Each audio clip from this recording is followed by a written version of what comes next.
Today we are going to talk about planting a pepper plant, but honestly, you can use the same method for tomatoes, brinjal, eggplant, or almost any vegetable plant in your kitchen garden.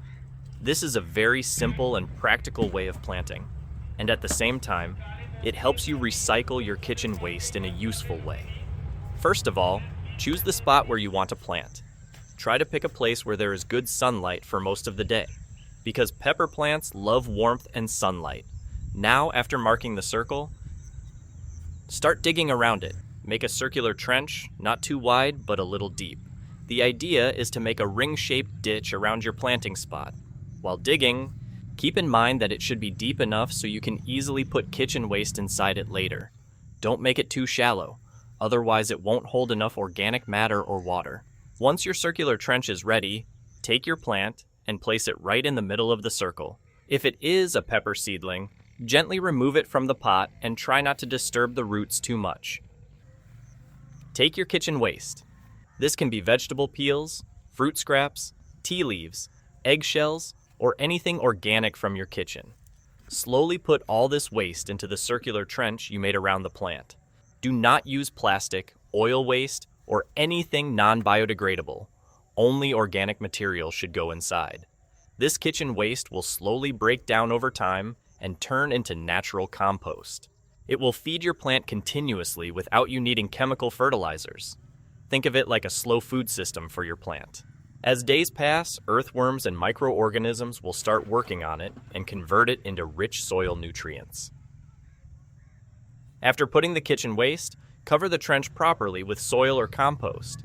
Make sure everything is covered well so there is no smell and no insects problem.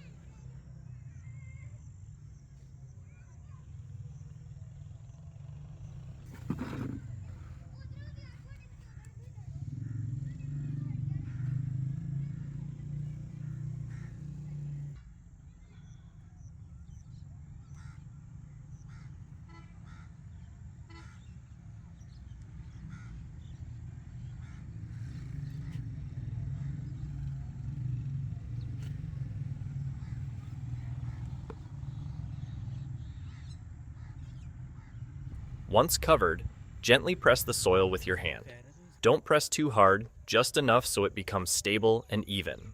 One very important thing in this method is the shape of the planting area. Since you have kept it slightly lower than the surrounding ground, it will naturally collect water whenever you irrigate or when it rains. This is very useful, especially in hot summer days when water dries up quickly. The circle acts like a small water storage bowl around your plant, so moisture stays longer in the soil. After everything is done, give your plant a good watering. Pour water slowly around the base so that it reaches both the plant roots and the compost area. This first watering is important because it helps the soil settle down and activates the decomposition process of the kitchen waste. In the coming days, you will slowly see changes. The kitchen waste will start breaking down and mixing with the soil.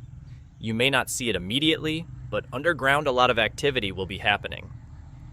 Earthworms will come, microbes will multiply, and slowly everything will turn into rich, black, fertile soil.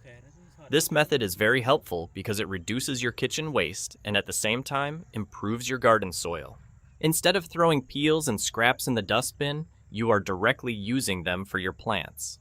It is like recycling at home level, very simple and very effective. Also, plants grown using this method tend to stay healthier and greener because they get a continuous supply of nutrients.